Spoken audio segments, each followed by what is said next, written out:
Bienvenue dans le Retour au réel, le podcast de ceux qui ne veulent pas seulement critiquer, mais aussi créer. Chers amis, c'est la rentrée, je suis très heureux de vous annoncer une nouvelle saison de ce podcast qui a commencé il y a exactement 1 an. Et pour cette saison, j'ai choisi un thème qui s'intitule l'école des chefs. Alors pourquoi ce thème, pourquoi ce podcast ? D'abord, je vais partir d'un constat. Longtemps, notre famille spirituelle, politique, a vécu dans l'ombre. Pourquoi ? Parce que nous étions une petite minorité, parce que nous disposions finalement d'aucun moyen, que ce soit sur le plan médiatique, financier, organisationnel. Tout était fait avec des bouts de scotch, des bouts de ficelle, dans un certain anonymat, dans une certaine discrétion. Finalement, nous n'étions qu'un milieu social un peu marginal de ceux qui avaient décidé de préserver la foi, l'évangile, la chrétienté, un certain nombre de valeurs concernant la famille, un mode de vie, un idéal. Et puis, j'ai l'impression que les choses changent. Depuis environ 5 ans, après la période du Covid, il y a eu une certaine forme de réveil qui a pris plusieurs formes. On a vu à la fois à travers la campagne présidentielle d'un candidat comme Éric Zemmour, de nombreux jeunes Français qui étaient issus de familles qui n'étaient ni catholiques, ni pratiquantes, ni politiquement conservatrices. Et ces jeunes se sont intéressés à l'histoire de France, se sont intéressés à leurs racines, se sont intéressés à leur identité. Et puis, petit à petit, cet élan a suscité également des retours à la foi. Cet élan a été alimenté évidemment par un ensemble de phénomènes, un ensemble de choses, l'apparition de nouvelles figures, que ce soit des influenceurs, youtubeurs, etc. Et il se traduit concrètement, et moi je le vois, je le vois à travers mes différentes activités avec Academia Christiana et d'autres activités de ce type, beaucoup d'éveil politique, de conversion. Voilà. Alors vous allez me dire, oui, mais tout ça, ça a déjà existé, il y a toujours eu des éveils politiques, des conversions. Je parle encore une fois uniquement par rapport à ce que je sais, ce que je vois. Je suis né en 1989 et je suis moi-même un converti. Mais ce que j'observe depuis quelques années, c'est-à-dire en gros depuis 2021, 2020, enfin on va dire 2022, 2023, c'est qu'il y a un phénomène qui s'est réellement intensifié. Et on l'a vu avec des chiffres, hein, le nombre de pèlerins au pèlerinage de Chartres s'accroît d'année en année. Il y a des médias plus conservateurs qui sont apparus, il y a eu des instituts de formation qui se sont développés, il y a des initiatives culturelles qui émergent jour après jour. Évidemment, tout ça est encore marginal à l'échelle du pays, c'est quelque chose d'infime, de fragile, mais, comme nous le dit Peggy, l'espérance, ça consiste à regarder ce qui n'est pas encore. Et donc, mon constat est le suivant, il y a un réveil qui a déjà commencé, il y a des conversions qui sont en train d'augmenter, elles augmentent plus vite qu'auparavant, et surtout, si on ajoute finalement à ces conversions les 30% de Français qui sont plus ou moins proches de nos attachements, ça fait déjà quelque chose de significatif. On peut prendre aussi le fait que les familles traditionnelles font beaucoup plus d'enfants que les autres. D'ailleurs, les autres, justement, en font de moins en moins. On parle de déclin démographique. Alors, il y a la concurrence entre l'immigration et les familles traditionnelles. Et donc, dans 10 ans, la conséquence possible, c'est que nous représenterons peut-être une masse significative. Imaginons qu'aujourd'hui, nous soyons peut-être 5% de catholiques attachés aux valeurs traditionnelles. Dans 10 ans, nous pourrons peut-être être 10%, et dans 20 ans, peut-être être 30% de la population française, et ça, c'est énorme. Comme le disait Frédéric Mistral, le truc, c'est qu'il ne s'agit pas simplement de faire une majorité électorale, il faut refaire un peuple. Parce que, imaginons un gouvernement, entre guillemets, idéal sur un peuple de larves, cela n'aurait aucun effet. Et puis, on peut se demander d'ailleurs, est-ce qu'en 2045, il y aura encore des élections en France ? Personne ne peut l'affirmer avec certitude, et on voit bien aujourd'hui qu'il y a un certain nombre de crises politiques qui font que l'avenir est incertain. Mais, si nous, c'est-à-dire vous qui m'écoutez et moi-même, nous nous révélons à la hauteur de défis qui sont les nôtres, eh bien, je crois que le peuple français, qui est enraciné, catholique, il sera toujours là, et il sera peut-être plus nombreux et plus vivant qu'aujourd'hui. Donc, vous dire à quoi va ressembler la démographie française dans 20 ans, je n'en sais rien, mais une chose qui est sûre, c'est que si les dynamiques qui aujourd'hui sont très marginales, elles persistent et elles s'accentuent avec le temps, comme c'est normalement logique, eh bien, il y aura une masse plus importante dans les 20 ans à venir de catholiques enracinés. Mais le problème, c'est que dans l'histoire, ce ne sont pas les masses qui font inventer les choses, mais les minorités actives. Autrement dit, si on se contente simplement d'être spectateur de ce phénomène, de s'en réjouir, et c'est normal de s'en réjouir, il y a de grandes chances pour que ce phénomène s'effondre tout seul de lui-même, ou en tout cas qu'il ne mène à rien, parce que finalement, il aura été juste un phénomène quantitatif, mais pas un phénomène qui s'accompagne d'un changement qualitatif. Donc, pour transformer l'essai, il faut un sursaut existentiel, spirituel, politique. Il faut œuvrer dès maintenant pour structurer les forces qui sont aujourd'hui en devenir. Comment les structurer ? Eh bien, il faut avant tout des cadres, c'est-à-dire des chefs. Alors certes, il faut de l'argent, il nous faudrait davantage d'argent, mais je crois vraiment dans cette phrase, il n'y a de richesse que d'hommes. Ce dont on a le plus besoin, et qui est le plus rare, ce sont des hommes. Et dans hommes, évidemment, j'inclus les femmes, c'est le singulier générique, hein, l'homme avec un grand H. Ce qui nous fait le plus défaut aujourd'hui, ce sont des chefs. Nous manquons cruellement de chefs. Alors je vais expliquer justement un petit peu dans ce podcast ce que j'entends par chef. Mais déjà, à quoi sert un chef ? Pour moi, le chef, c'est d'abord, avant tout, celui qui conduit, c'est-à-dire celui qui va guider une action, qui va rendre l'action plus efficace, qui va rassembler des hommes et des femmes, évidemment, autour de lui. C'est celui qui va être capable de prendre des initiatives. Si on n'a pas de chef, on a une masse informe avec plein de gens qui peuvent être super, ça peut être des gens de bonne volonté, ça peut être finalement vous qui m'écoutez à l'heure actuelle, mais si en fait personne à un moment donné ne prend en main les choses, ne prend des initiatives, eh bien il ne se passera rien. C'est-à-dire qu'en fait on aura une masse de gens passifs qui attendent que le chef arrive, qui attendent qu'il se passe quelque chose. Et moi je ne crois pas finalement tant en l'homme providentiel, je pense plutôt que cet homme providentiel, il doit émerger de nous-mêmes. Et entendons-nous bien, je ne dis pas qu'en fait chacun d'entre nous doit être le héros politique, le roi, le chef suprême, mais que à travers notre action individuelle, si nous prenons nos responsabilités, nous serons capables collectivement de faire émerger et de donner une place centrale à celui qui peut-être sera le sommet de la pyramide. Alors vous pouvez me dire déjà d'emblée, avant même qu'on commence d'entrer dans le vif du sujet, mais Victor Aubert, vous êtes qui pour parler de ça ? Dans quelle mesure êtes-vous légitime pour parler de cette question ? Alors, je vais parler un petit peu de moi, mais c'est simplement pour essayer d'incarner le propos. Je ne suis pas né chef et je n'ai malheureusement pas eu la chance dans mon parcours ni l'opportunité de passer par l'armée. C'est même parfois un regret dans ma vie. Je suis passé d'une autre forme d'expérience à 20 ans, qui est d'être entré au séminaire, comme j'expliquais dans les premiers podcasts.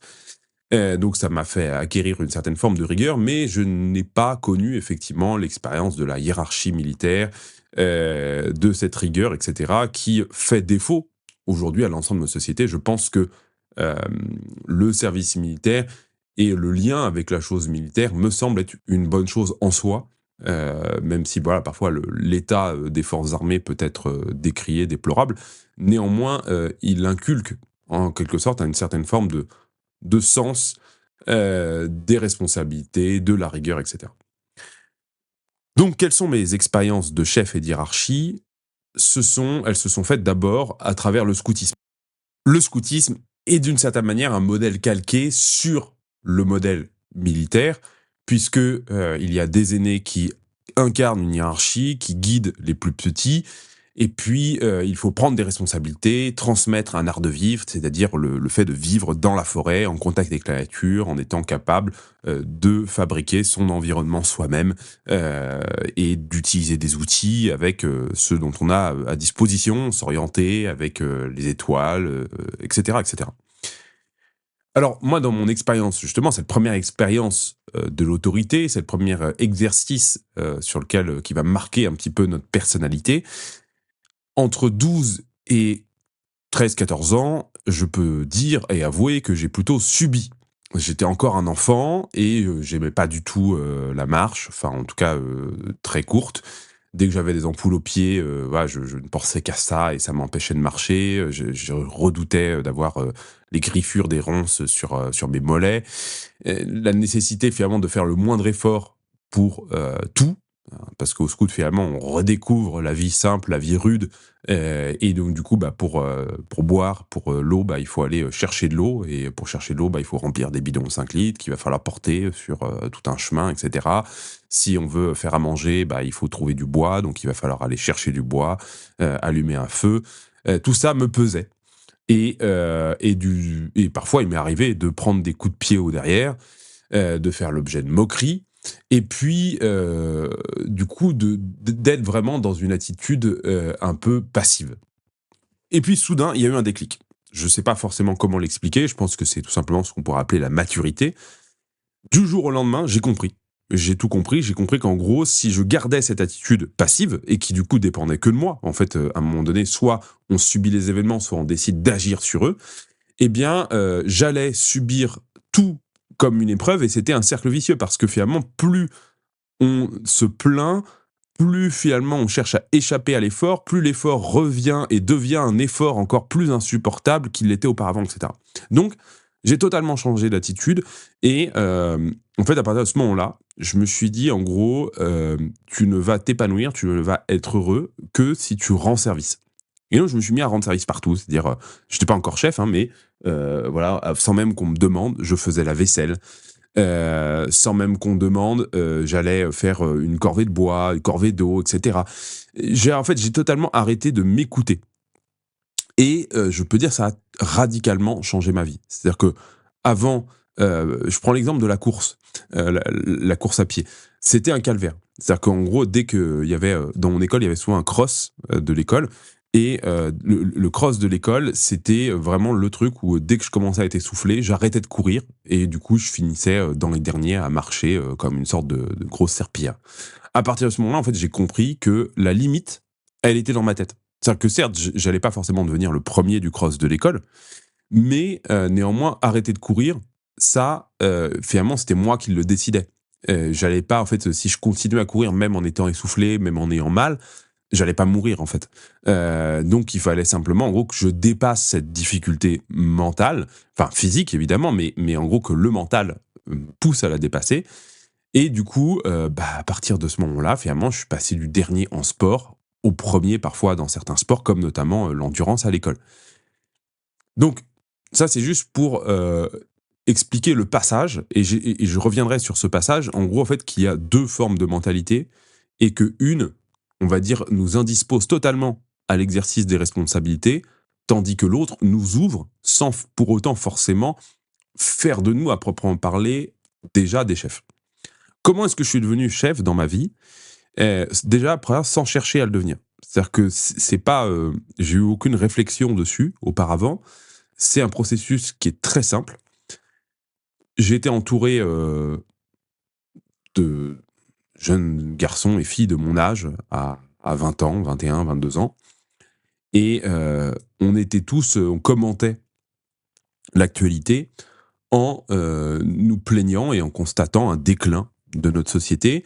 On s'en agaçait, on lisait des livres qui permettaient d'expliquer ce déclin, on faisait de la philosophie pour comprendre ce déclin, on essayait d'argumenter par rapport à ceux qui, eux, contestaient ce phénomène, décliniste, mais à part ça, on faisait rien. Et à un moment donné, bah, à force de commenter le déclin, on se dit: «On peut peut-être quand même faire un truc, quoi. On peut peut-être essayer au moins, nous, à notre échelle, bah, de ralentir tout ça».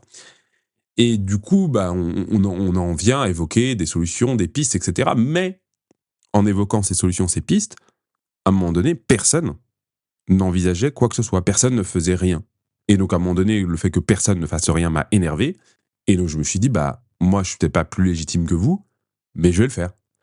Et j'ai peut-être pas, de compétences, le truc peut paraître énorme et difficile, mais tant pis, je me lance et puis, bah, suivront ceux qui voudront suivre et puis tant pis pour les autres. Et ça a été à la fois, naturel et facile et en même temps, plein d'embûches et de difficultés. Bah, déjà parce qu'on s'aperçoit finalement que même quand on fait un pas en avant, Il y a certes des gens qui nous suivent, mais il y en a plein d'autres qui devraient nous suivre et qui ne nous suivent pas, donc c'est démotivant. Et puis, il y a plein de choses qu'on ne sait pas faire. Et donc c'est là où, en fait, où petit à petit, j'ai appris sur le tas à exercer des rôles, à développer des compétences. Et en fait, finalement, je pense que ce qu'il fallait faire et que j'ai fait, c'est de prendre le temps d'apprendre un nouveau savoir-faire, euh, mais de se dire en fait que rien en soi est strictement impossible. C'est-à-dire qu'en fait, même des choses qui peuvent nous paraître des compétences qui peuvent nous paraître extrêmement obscures, opaques, etc. Bah en fait, si on se pose, si on prend le temps, si on est patient, si on observe, si on est appliqué, si on est prêt à faire des recherches, eh bien, en fait, il n'y a aucune raison qu'on ne soit pas capable, surtout quand il s'agit de savoir technique, de les appliquer à notre tour. Alors, maintenant que j'ai parlé de moi, je voudrais parler de vous et vous dire que tout le monde est fait pour être chef. Parce que le chef, en soi, ce n'est pas seulement celui qui est en haut de la pyramide. Celui qui est en haut de la pyramide, c'est aussi un chef. On pourrait dire qui est en haut de la pyramide dans l'Église, c'est le pape. Dans la France d'Ancien Régime, c'était le roi. Aujourd'hui, on pourrait dire de sa manière, c'est le président. Dans l'entreprise, c'est le chef d'entreprise. Bref, il y a des gens qui sont en haut des pyramides. Mais en fait, ce ne sont pas les seuls à être les chefs. Et je crois qu'en fait, euh, tout le monde est appelé à être chef. Pourquoi ? Parce que le chef, en soi, c'est celui qui prend ses responsabilités et qui utilise ses compétences au service d'autrui, au service du collectif. Donc ça, c'est vraiment pour moi le truc le plus fondamental, c'est la notion de responsabilité. C'est-à-dire que, en fait, on est dans une société où personne ne veut prendre ses responsabilités et justement où tout le monde cherche à déléguer ou en tout cas à décaler sa responsabilité sur autrui. C'est d'ailleurs pour ça que voilà, on prend toujours des assurances, qu'on cherche à se couvrir par 1000 précautions de contrat, etc. Et en fait, on est tous appelés par le bien commun, par la société, par le fait qu'on vive en communauté politique, euh, à exercer des responsabilités. Et je pense que la première des responsabilités, c'est le fait d'être chef de famille. Mais voilà, il y en a plein, il y a plein d'autres formes de responsabilité. Et du coup, euh, souvent, voilà, bah, nous fuyons les responsabilités. Donc déjà, voilà, la première chose, en fait, le chef, c'est celui qui ne fuit pas ses responsabilités. C'est qu'en fait, à un moment donné, vous êtes face à quelque chose, personne ne le fait, bah, ça veut dire que c'est à vous de le faire. Et peut-être que vous avez l'impression de ne pas être suffisamment compétent, pas être suffisamment formé pour le faire, bah, vous allez le devenir. C'est pas grave, c'est ça, en fait, sinon personne ne le fera. Donc, mieux vaut que quelqu'un qui n'est pas encore suffisamment compétent pour le faire, le fasse, qu'il apprenne de ses erreurs, qu'il prenne des risques, mais sinon, voilà, ce sera un échec. Alors là, je vois tout de suite une objection que vous pourriez me faire, c'est ok, mais ta vision du chef, Victor, est-ce que c'est pas tout simplement celle du bon soldat ou du bon subordonné ? Non, ce n'est pas simplement ça. Parce que pour moi, le chef, c'est pas juste un bon soldat, quelqu'un d'appliqué qui tient ses responsabilités, c'est aussi quelqu'un qui guide. C'est celui qui fait avancer les autres. C'est que il exerce une autorité, même si cette autorité, elle peut avoir plein de niveaux différents dans la hiérarchie, plein de nuances en quelque sorte de hiérarchie d'autorité. Mais le chef, c'est celui qui montre une voie aux autres, qui fait avancer ceux qui sont en dessous de lui, qui prend des décisions, qui pose des choix. Alors, est-ce que les hommes et les femmes aussi, c'est une autre question, sont appelés à être chefs ? Je répondrais en disant oui, mais pas de la même manière. C'est-à-dire que qu'est-ce qu'il y a de commun entre hommes et femmes ? C'est qu'on est tous appelés à développer des compétences. Et ça, on verra dans les épisodes suivants que ce qui caractérise premièrement le chef, c'est des compétences. Pourquoi est-ce qu'il est chef ? C'est parce qu'il est plus compétent que les autres. Et ces compétences, donc, elles sont mises au service du groupe, du collectif, de la communauté. Donc, finalement, là-dessus, hommes et femmes sont égaux, en quelque sorte, par rapport à cette question-là. D'autre part, les femmes ont une petite supériorité sur les hommes, c'est qu'elles sont matures plus tôt. Donc, parfois, dès 20 ans, une jeune fille va avoir le sens des responsabilités, tandis qu'un garçon du même âge n'atteindra ce sens des responsabilités qu'à 24, 26, ou même parfois passer la trentaine. Donc, ce qu'il faut juste retenir, c'est qu'il est important que les femmes n'étouffent pas les hommes, ne les empêchent pas d'occuper leur place, même si effectivement, il est vrai que à 20 ans, on trouve plus facilement de femmes prêtes à exercer des responsabilités que d'hommes, pour d'autres raisons que je pourrais évoquer par la suite. Une amie l'autre jour m'écrivait que l'autorité s'exerçait de manière différente chez la femme et l'homme. L'homme, c'est celui qui exerce une autorité qui va diriger. L'homme, c'est celui qui va mettre de l'ordre, qui va donner des ordres, tandis que les femmes, c'est plutôt une autorité qui va encourager, qui va rassurer, qui va guider. Alors, j'ai essayé de réfléchir à ce qu'elle m'avait dit, et moi, en tout cas, de mon expérience des rôles féminins et masculins, j'ai l'impression qu'en gros, nous, les hommes, on est ontologiquement disposés à être celui qui va trancher, à être celui qui va couper. L'homme, c'est traditionnellement, pourquoi dans beaucoup de religions, ce sont les hommes qui sont des prêtres, parce que le prêtre, c'est l'homme du sacrifice. C'est l'homme, c'est celui qui va à un moment donné porter la mort, tout simplement. Et avec la femme, c'est l'inverse, c'est celle qui va porter la vie. Alors, ce sont évidemment on pourrait dire des grands schémas, des sortes d'archétypes, mais ils ont quand même cette part de vérité. On dit souvent l'homme, c'est celui qui est porté vers l'extérieur, tout simplement par la configuration biologique de son sexe, tandis que la femme, c'est elle qui est tournée plutôt vers l'intérieur. Donc déjà, c'est encore une fois, même si on peut dire que c'est caricatural et que il y a des hommes qui font parfois part de plus d'intériorité que des femmes, néanmoins, ce sont quand même deux schémas qui sont plutôt vrais tant qu'on les considère de manière assez générale. Donc, l'homme, en tant que celui qui est capable de trancher, c'est celui qui va être capable aussi de faire des choix. Et donc, parce que faire un choix, c'est forcément sacrifier une option, c'est faire le deuil de quelque chose, et c'est dans sa nature davantage de le faire. La femme, souvent, ça ne veut pas dire qu'elle n'a pas d'avis, ça ne veut pas dire qu'elle ne sait pas choisir, mais simplement qu'elle va avoir du mal à trancher. C'est plus dans la nature de l'homme. Et c'est pour ça, d'une certaine manière, que l'homme est appelé à être davantage le chef en tant que celui qui fait les choix et qui prend des décisions, parce que c'est dans sa nature, mais ça ne veut pas dire en soi que l'homme impose une volonté contrariante et qu'il s'impose, et d'une certaine manière qu'il domine comme une domination vraiment qui nie l'autre, mais simplement en fait que l'homme justement va tenir compte des réalités dans une famille, je pense en particulier. L'homme va tenir compte des réalités de sa femme, de ses enfants, de leurs besoins, et c'est lui qui va prendre une décision, qui va trancher à partir, en quelque sorte, des desiderata des uns et des autres. Mais c'est celui qui est capable justement de cette prise de recul, du choix.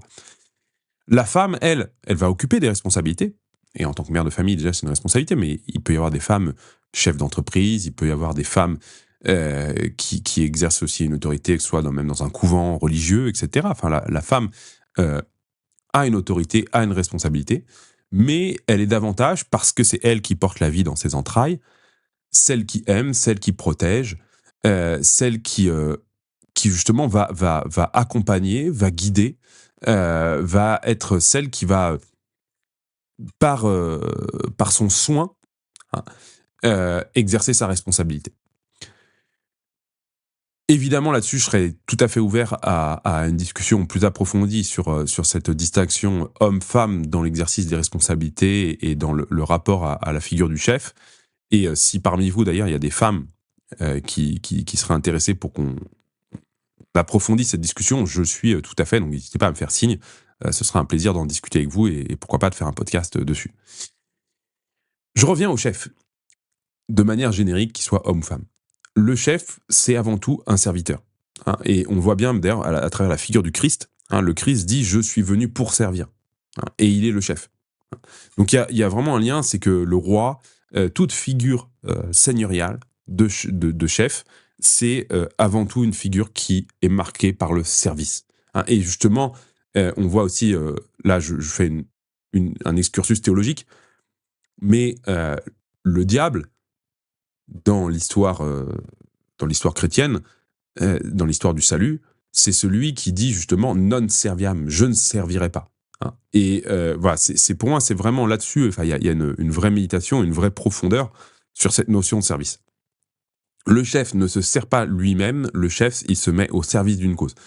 Et évidemment, là-dessus, il peut y avoir, et là, peut-être certains ne seront pas forcément d'accord avec moi, mais un sain orgueil, enfin S-A-I-N, une saine ambition, qui peuvent être des moteurs. Mais néanmoins, si l'orgueil et l'ambition peuvent être des moteurs chez un chef, ils doivent toujours être tempérés par le désir de servir. Parce que sinon, si c'est l'orgueil et l'ambition qui sont au-dessus de tout, le chef va devenir un tyran, ça va être un poison, il va être détestable avec les autres, et finalement il sera un mauvais chef, et puis il va s'effondrer lui-même parce que justement il va lui manquer des qualités pour être le bon chef. Alors, pourquoi est-ce qu'on n'a plus de chef aujourd'hui? Je pense que la principale raison, c'est parce que on ne nous forme plus que à passer des examens, et on ne nous forme pas dans nos personnalités. Moi, ce qui m'avait marqué dans des discussions que j'ai pu avoir avec un prêtre, hein, c'est que les hommes, alors en particulier, on pourrait dire l'homme blanc, le mâle blanc hétérosexuel, mais il ne s'agit pas ici de chouiner et de se plaindre en permanence, mais il est vrai que cette figure a été en permanence rabaissée à l'école en particulier, et même aussi au sein de l'Église. C'est-à-dire que on a fait l'apologie de la vertu d'humilité, et évidemment que l'humilité, c'est une très grande vertu, très importante, mais en fait d'une humilité mal comprise. Qu'est-ce que c'est que la vraie humilité? La vraie humilité, en fait, c'est de se reconnaître tel qu'on est. Donc qu'est-ce que ça veut dire se reconnaître tel qu'on est? En fait, face à Dieu, c'est se reconnaître dans une dépendance totale. En fait, si j'existe, c'est parce que Dieu veut bien que j'existe. Si j'ai des qualités, c'est parce que Dieu veut bien que j'ai des qualités, parce qu'il me les a données, en fait. Donc, qu'est-ce que moi j'ai fait? Je n'ai fait, en fait, dans le fond, que accepter les talents que Dieu m'a donnés. Je n'ai fait que accepter sa volonté, et j'avais la liberté de la refuser. Donc, j'ai bien une part, en quelque sorte, j'ai bien une part de responsabilité dans le bien et le mal que je fais. Mais néanmoins, je dois tout quand même, ultimement, à Dieu. Hein. On dit souvent dans les psaumes, un solideo gloria, hein, la gloire ne revient en soi qu'à Dieu. Donc c'est ça l'humilité, c'est de se reconnaître finalement dans une dépendance totale et absolue de notre Créateur, et de s'apercevoir que tout ce qui existe dans le monde n'a été fait que par la volonté de Dieu, et que du coup, ultimement, tout revient à Dieu, même si Dieu justement nous donne cette liberté et cette magnifique privilège de pouvoir prendre part à notre destinée, et d'une certaine manière à la destinée globale du monde. Donc, l'humilité, c'est pas en fait de dire en permanence je suis une merde, je ne vaux rien, de mentir en fait même sur nos propres qualités, parce qu'il y a des qualités qui sont réelles, même si en fait justement ces qualités elles nous ont été données par Dieu. Et en fait je pense voilà qu'il y a une fausse humilité qui a été introduite dans l'Église, qui est du misérabilisme, et c'est pas du tout de l'humilité. Donc là de ça, et en fait il faut être assez cash, et il faut absolument supprimer, lutter contre le misérabilisme dans l'Église. Je vous donne des exemples. Enfin, je fais un peu une parenthèse et un excursus, hein, mais moi, le genre de truc qui m'insupporte dans l'Église, c'est vraiment ce misérabilisme quand il s'incarne vestimentairement parlant, esthétiquement parlant, dans même la tenue des lieux, etc. Souvent, voilà, les sacristies, les salles de catéchisme, les salles paroissiales, ou même voilà, certains prêtres ou certaines personnes qui exercent des responsabilités dans l'Église font preuve de misérabilisme dans leur habillement, dans la manière dont ils tiennent les lieux. Voilà, on veut absolument pas faire des choses belles. Enfin, si vous regardez, voilà, comment on construisait des bâtiments, voilà, il y a encore un siècle, on faisait toujours des choses qui étaient impressionnantes. On exerçait justement une certaine forme de rayonnement à travers l'architecture de l'église, à travers la manière dont on s'habillait. Encore une fois, ce n'est pas de l'orgueil. C'est simplement être à la hauteur des choses, c'est faire des choses belles, etc. Voilà. Et donc ce misérabilisme a vraiment cassé les gens, a cassé les mentalités, et a empêché petit à petit des chefs de naître. Parce que systématiquement, on a fait comprendre, et en particulier aux garçons, qu'il était interdit d'être fier, que l'orgueil c'était le pire des péchés, que régler un conflit par la force c'était forcément inutile. Et donc du coup, on a stérilisé finalement les personnalités de jeunes hommes dont nous aurions besoin aujourd'hui pour être des chefs. Voilà.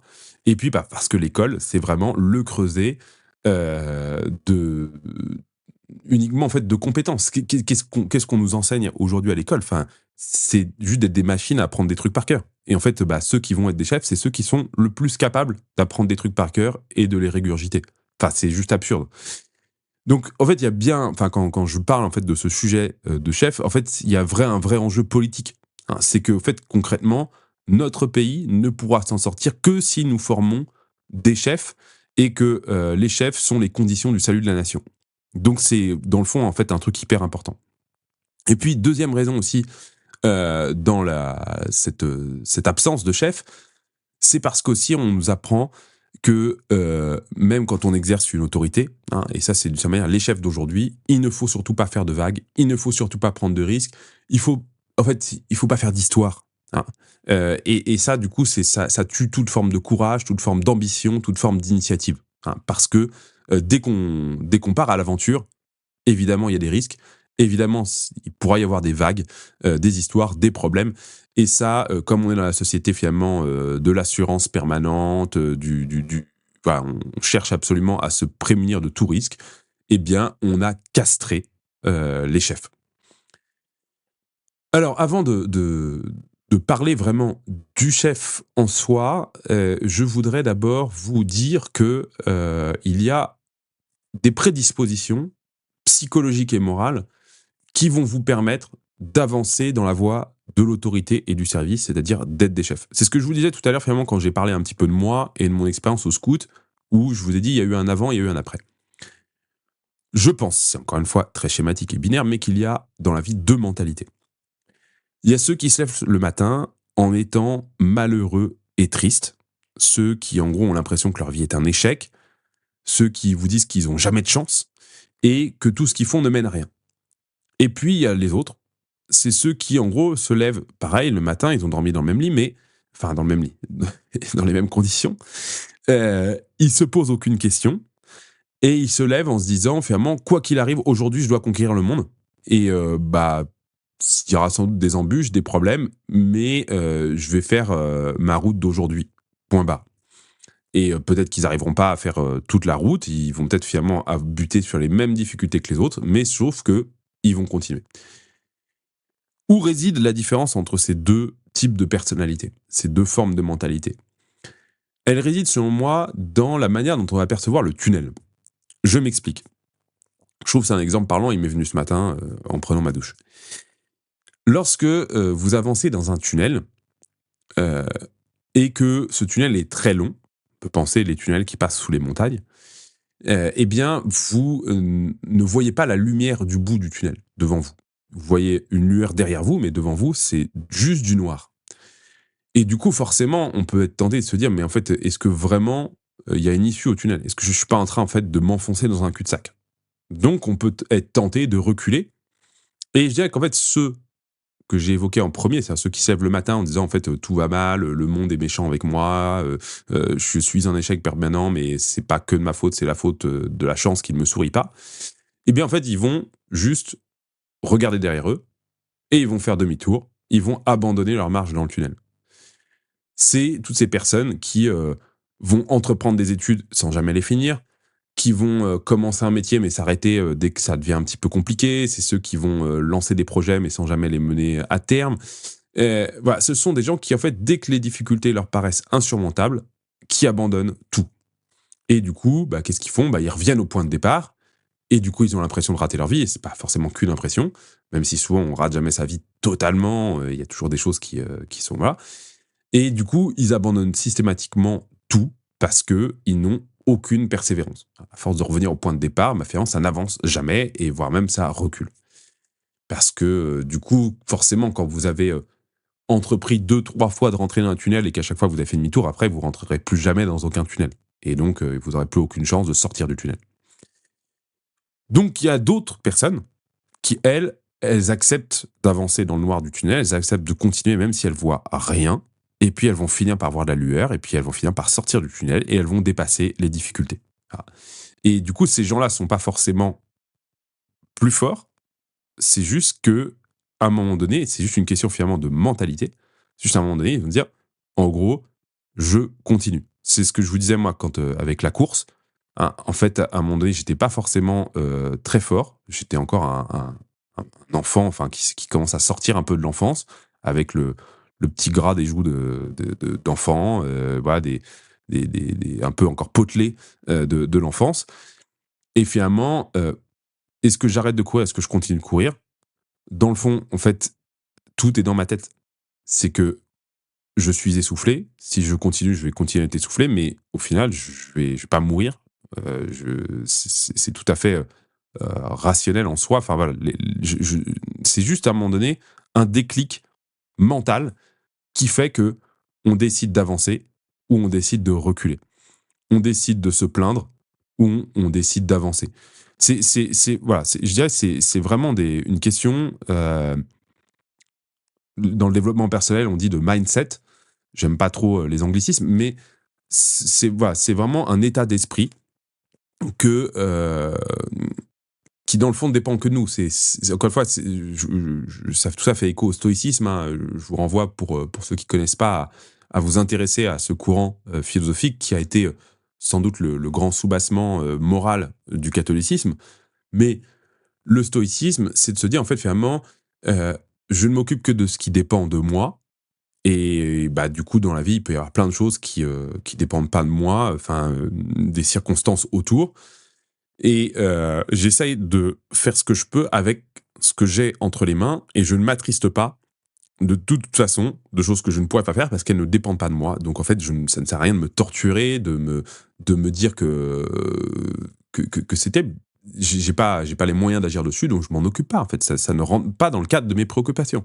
Je ne me préoccupe que de ce dont je suis capable de faire, ce sur quoi je peux agir. Alors comment changer de mentalité, comment devenir ceux qui décident de sortir du tunnel?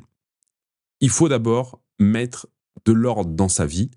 Il faut d'abord changer un certain nombre de petites choses dans votre vie. Il y a des ingrédients à trouver et je vais vous donner ces ingrédients. Alors, encore une fois, c'est pas des choses magiques. C'est des choses sans doute que vous avez déjà entendues, c'est des choses que vous vivez déjà, mais en même temps, en fait, c'est la base de tout changement de vie. En fait, et si vous commencez pas par cette base, si vous attendez un changement extérieur, un miracle, il se passera rien. Donc, commencez par vous changer vous-même. Et la première chose, c'est d'abord, pour moi, votre rythme de vie. Tout dépend de votre rythme de vie parce que tout dépend finalement de la manière dont vous allez organiser une journée. En fait, il faut arrêter de penser à l'échelle de la vie entière, à l'échelle du futur et tout. Je suis tout à fait un partie prenante d'inclure dans notre réflexion et dans notre action et dans nos choix de vie le long terme, évidemment. Mais là, on parle vraiment en fait de notre mentalité du quotidien. Donc pour notre mentalité du quotidien, c'est quotidien, c'est chaque jour. Donc il faut réfléchir à notre journée. Et du coup, il faut rythmer sa journée. Et pour ça, il faut se lever tôt, et de préférence se coucher tôt, parce que c'est beaucoup plus facile de se lever tôt si on s'est couché tôt, évidemment. Donc, imposez-vous une horaire de lever matinale, 5h du matin, 6h du matin, 6h40 au plus tard. Voilà. Mais ne traînez pas au lit, apprenez à vous lever tôt. Parfois, on a besoin de récupérer et on peut faire éventuellement de temps en temps une grasse matinée, mais il est important de se lever très tôt le matin. Et du coup, forcément, la condition pour se lever tôt, c'est de se coucher tôt. C'est pas de rester jusqu'à je sais pas quelle heure à regarder des films, des séries, à boire des coups. C'est évidemment très sympa de le faire de temps en temps. Et je suis le premier aussi à me coucher tard parce que je passe une bonne soirée avec des amis. Mais voilà, il faut dissocier, on pourrait dire, le quotidien, donc par exemple la semaine du week-end. Et puis pareil, si on passe son week-end à se lever tard, en fait, on va passer toute notre semaine à récupérer, donc ça va être difficile. Donc, essayez d'avoir une bonne hygiène de vie et commencez déjà, le premier élément de cette hygiène de vie, parce que tout le reste, je veux dire, ça va être de l'hygiène de vie aussi, c'est vraiment les horaires de sa journée, c'est son emploi du temps. Ensuite, il faut faire une liste des priorités. Il faut que vous fassiez décidiez finalement de qu'est-ce que vous allez faire en premier dans la journée, parce que c'est le plus important. Et pour moi, le plus important, parce qu'on ne peut pas commencer une journée sans ça, c'est la prière et le sport.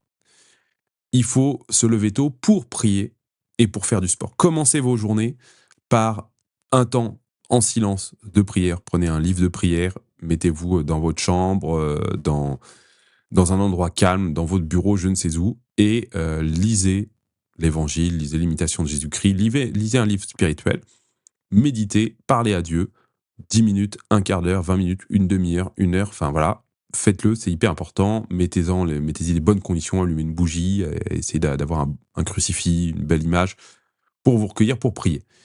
Et puis faites du sport, pareil, ça peut être 10 minutes de sport par jour. Voilà, pompe, abdos, gainage, corde à sauter, voilà, des haltères si vous avez, ça peut être du sac de frappe si vous avez, voilà, pour faire de la boxe, ça peut être d'aller courir.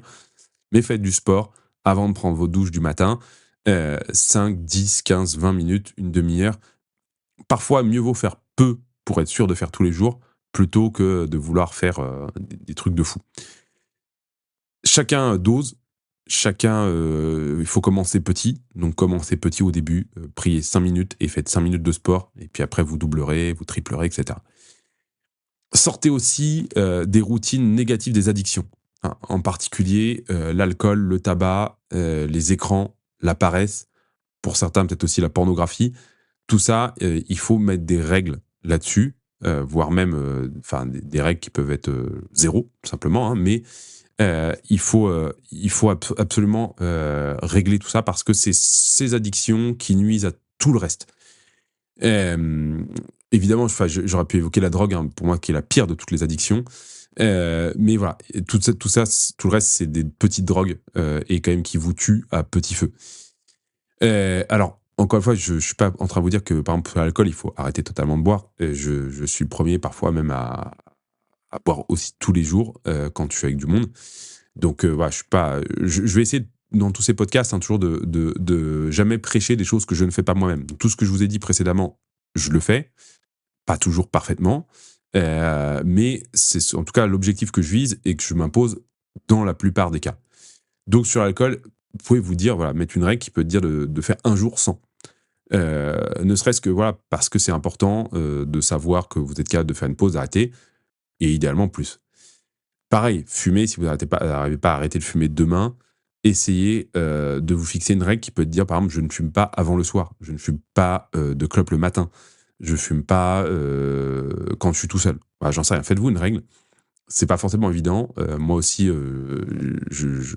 j'arrive pas à arrêter de fumer totalement. J'arrive à m'imposer des règles là-dessus, mais c'est important de le faire.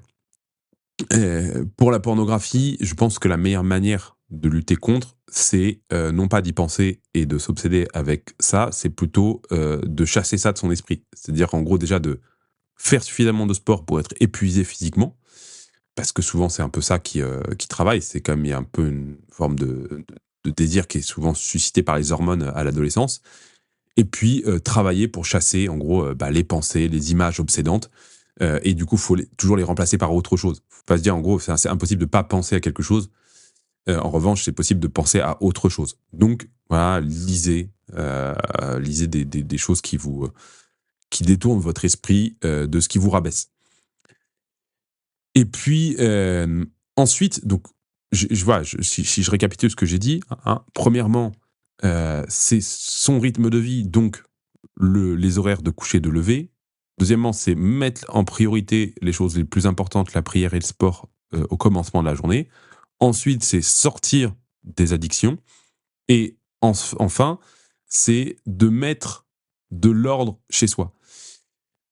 On travaille toujours mal dans un bureau qui est désordonné. On travaille mal dans une maison qui est sale. Enfin, on n'est pas bien, tout simplement.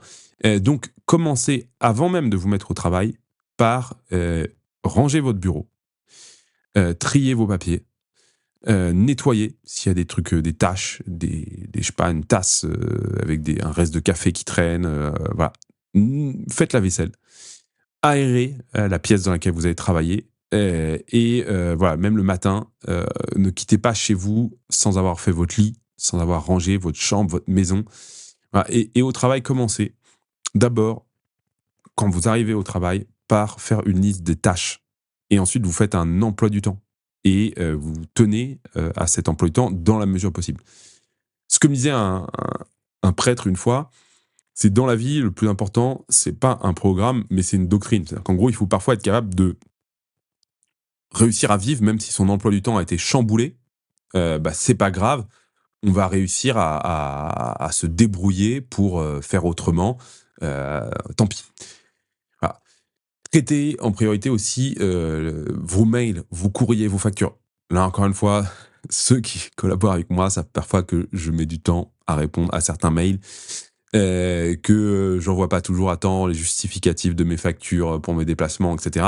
je prêche coupable, mais je ne enfin voilà, en fait, il y a toujours j'essaie de trouver un moment donné où je rattrape tout ce retard et où je traite tous les trucs, sur lesquels j'ai pas répondu pendant un moment donné parce que j'étais focus sur une seule tâche et cetera. Tout ça, pourquoi je vous dis ça? C'est quoi le rapport avec le chef? C'est que pour moi, c'est le préalable à l'exercice de l'autorité. C'est en fait, en gros, vous n'allez pas pouvoir être capable de guider d'autres gens si vous n'êtes pas capable de vous guider vous-même. Donc, commencez d'abord par être rigoureux avec vous-même et après vous serez rigoureux avec les autres. Voilà. On va commencer une nouvelle saison du Retour au réel. Et du coup, je vais vous proposer dans cette nouvelle saison des podcasts qui vont être axés sur devenir la meilleure version de soi-même. Je sais, c'est un terme très marketing, très développement personnel, mais c'est pas grave, je l'assume. C'est-à-dire, qu'est-ce que vous allez devenir? Vous allez devenir des personnes qui vont être compétentes. Vous allez acquérir des compétences, vous allez vous mettre au service des autres, vous allez devenir exemplaire, vous allez prendre vos responsabilités et vous allez être capable de guider un groupe, c'est-à-dire de devenir des chefs et vous allez sauver la France. Voilà en gros ce que ça va être l'objectif de cette saison. Dans cette saison, il y aura des hors-séries, parce qu'en fait, en gros, parfois, je vais avoir l'occasion d'enregistrer avec telle ou telle personne et du coup, bah, je vais publier ça quand même pour pas que ça perde trop de son actualité, etc. Mais voilà, on va avoir un rythme que je vais vous présenter tout de suite. Dites-vous, juste pour vous motiver, que si vous ne cherchez pas à vous améliorer, vous allez régresser. Hein, on dit toujours qui n'avance pas recule. Et c'est pour ça qu'il faut toujours regarder en avant, faire de nouveaux projets, essayer en permanence de se dépasser parce que sinon, la stagnation dans la vie humaine et dans la vie morale équivaut à une régression. Et surtout, dites-vous que c'est à votre portée. Peut-être que là, vous en êtes à une phase de votre vie où tout ce que je vous dis depuis déjà tout à l'heure vous semble hors de portée. Et déjà, dites-vous que oui, la chance, elle existe, c'est vrai. Il y a des gens qui naissent au Pakistan esclaves et d'autres qui vont naître en France et avec des bonnes conditions de vie. Mais néanmoins, il y a aussi une manière d'influer sur le destin et de tirer la meilleure partie des circonstances qui sont les nôtres. Et donc, en fait, en gros, nous, on va pas se préoccuper de la chance. Vous êtes peut-être bien né, vous êtes peut-être mal né, vous avez peut-être des maladies, vous avez peut-être des problèmes dans votre vie, qui sont pas forcément du fait de votre responsabilité. Par contre, ce qui est de votre responsabilité, c'est de vivre avec et d'être capable de les dépasser. Donc, euh, c'est pour vous, tout ce que je dis, mais c'est aussi pour la France, c'est aussi pour l'Église, parce qu'il y a besoin de vous, et je vous demande de ne pas vous défiler devant vos responsabilités, parce que sinon, personne ne le fera à votre place. Donc concrètement, comment est-ce qu'on va faire pour cette nouvelle saison? Eh bien, je me suis basé sur un livre qui s'appelle justement L'école des chefs du père Gaston Courtois. Donc, je vous invite à l'acheter, ce livre. Il a été réédité très récemment aux éditions Sainte-Madeleine, c'est les éditions de l'abbaye du Barou. Qui est le père Gaston Courtois? Je sais pas trop. Je vais essayer de lire des choses sur sa vie. Je sais que c'est un fils de la charité, qu'il a écrit ce livre après la Seconde Guerre mondiale, qu'il a été ordonné prêtre en 1925, qui lui-même a été aumônier général, procureur général voilà, de sa congrégation. Ça a été un prêtre très actif. Donc voilà, il a largement montré par sa vie qu'il était tout à fait capable d'être chef. Et il a écrit donc plusieurs livres sur justement le rôle du chef. Donc voilà, je pense que c'est un homme sérieux pour s'appuyer sur lui. Et donc ce livre, L'école des chefs, il fonctionne de la manière suivante. Il y a 15 leçons pour être chef et ça va être une leçon par semaine. Donc premièrement, il faut lire la leçon, la méditer. Deuxièmement, il faut discuter et échanger de ce que vous avez reçu avec d'autres personnes qui aspirent également à s'améliorer et à exercer leurs responsabilités. Et puis ensuite, il y a une invitation à lire une biographie à chaque fois, chaque semaine de chef. Alors évidemment, c'est peut-être un rythme de lecture qui sera trop lourd pour certains, mais je vais essayer de vous partager à chaque fois la biographie d'un chef, quelques éléments saillants de cette biographie. Je ne vais pas vous faire un cours d'histoire sur Napoléon la prochaine fois, mais j'essaierai de vous donner quelques exemples, puisque c'est Napoléon Ier avec qui on commence, dans son existence, dans sa vie, de ses qualités qui peuvent nous inspirer. Et si en 15 semaines, vous observez les règles qui vous sont proposées, le Père Gaston Courtois vous garantit que vous allez constater une évolution à la fois psychique, mais aussi physique en vous. Vous allez vous comporter en chef, vous allez éprouver une intensité plus grande dans votre vie, de la joie de vivre et l'envie de servir. Donc, cette semaine, je vous demande comme effort de méditer sur votre mentalité. Dites-vous, est-ce que je suis celui qui va jusqu'au bout du tunnel et qui sort du tunnel, ou est-ce que je suis celui qui rebrousse chemin face aux difficultés? Est-ce que j'ose les affronter, même si elles me paraissent terribles? Et deuxième, ça c'est vraiment une question que je vous invite à vous poser. Et puis deuxième chose, c'est de vous examiner en profondeur et de commencer à mettre de l'ordre dans votre vie dès maintenant. Cette semaine, fixez-vous un emploi du temps avec des horaires de coucher et des horaires de lever. Faites votre liste des tâches en début de semaine.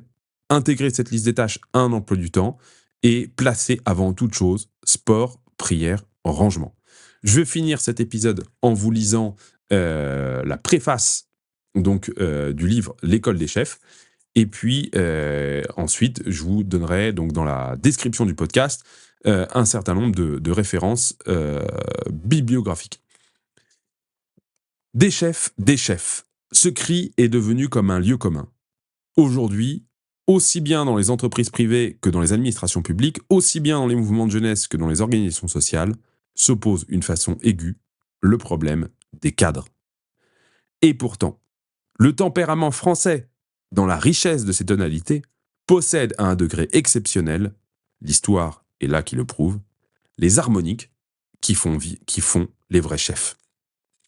Comment se fait-il qu'on ait à se plaindre partout d'une telle pénurie de chefs? Cela ne viendrait-il pas de ce que, depuis plusieurs générations, l'éducation donnée dans les diverses branches de l'enseignement a eu pour but bien plus le succès aux examens que la formation des personnalités fortes, animées du désir de l'action et assoiffées de responsabilité. Pas de zèle, pas d'histoire, être couvert, telles ont été trop souvent les règles suprêmes de vie et d'inaction de ceux qui détenaient une parcelle d'autorité à tous les échelons et dans toutes les professions. On oublie trop souvent que le rôle de chef n'est pas réservé à une super élite, que tout homme normal est appelé peu ou pro à exercer le noble métier de chef, ne serait-ce qu'au titre de chef de famille. La société, aimait à répéter Lyotet, ne devrait être qu'une pyramide de chefs. Il n'y aura de remontée française que dans la mesure où toutes les écoles, quelles qu'elles soient, auront une mentalité d'école de cadre, dans la mesure aussi où tous ceux qui, à un degré quelconque, ont charge d'hommes, s'efforceront d'être des éducateurs de chefs. Quelles sont ces qualités? Toute action commune qui retire un chef se compose de 3 éléments. Premièrement, l'œuvre à accomplir. Deuxièmement, le chef, qui doit la concevoir et la faire exécuter. Troisièmement, les hommes, avec lesquels il doit la réaliser. On peut sans arbitraire classer selon cet ordre les qualités du chef. Premièrement, par rapport à l'œuvre à accomplir. C'est d'abord la compétence, car comment peut-on commander en connaissance de cause si l'on ignore de quoi il s'agit?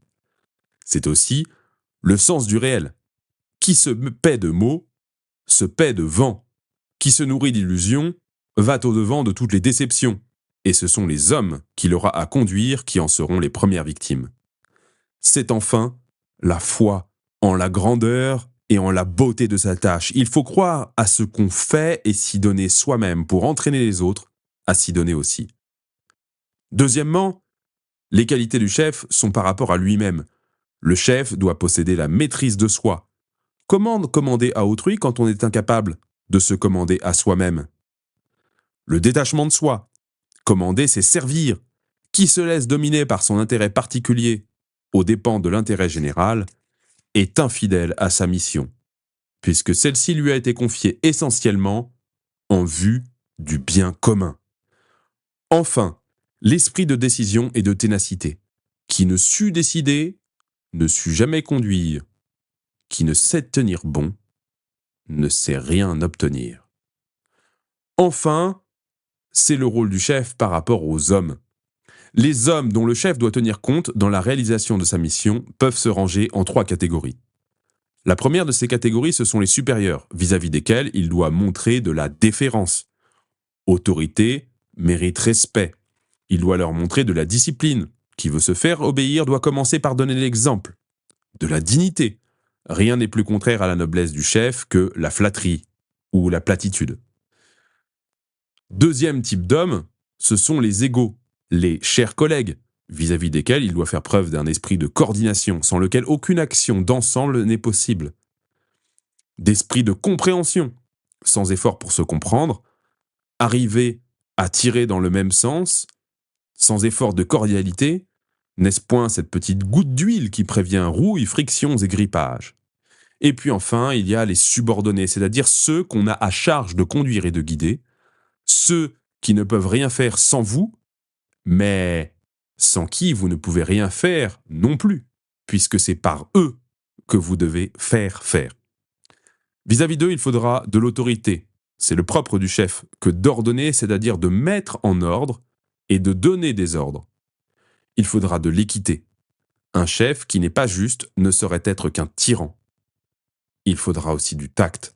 Les hommes ne sont pas des machines. Ce sont des personnes qui ont droit au respect de leur dignité humaine. La préface se conclut ainsi.